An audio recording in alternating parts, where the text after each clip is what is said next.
I'm Emily Laurance. I'm the editor of the American Harp Journal, and sometimes I'm also a contributor.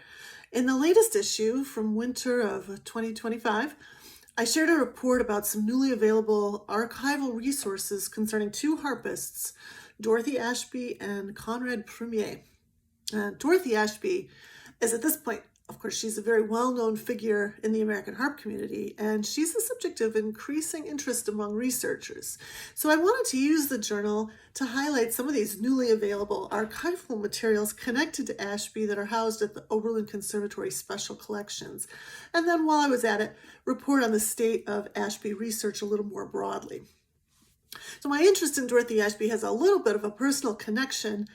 My parents grew up listening to jazz, and like many of their generation, they listened seriously to new artists in their college years in Milwaukee in the early 50s, and they attended concerts of like Illinois Jacquet and Ella Fitzgerald.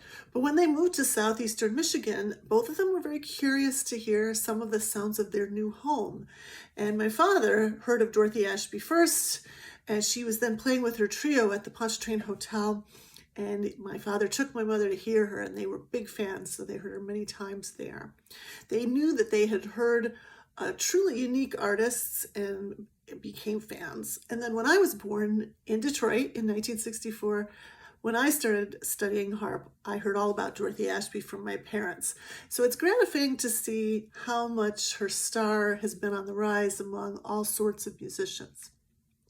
So in my report in the journal, I contextualize many of the surviving physical artifacts that are in the Oberlin collection, and I connect them to Ashby's truly remarkable career as a performer and composer and presenter.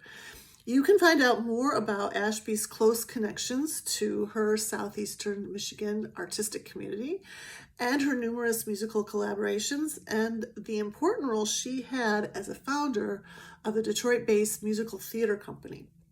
If you're at all interested in finding out more about this important jazz harpist of the 20th century, check out my article in the winter 2025 issue of the American Harp Journal. Thanks very much.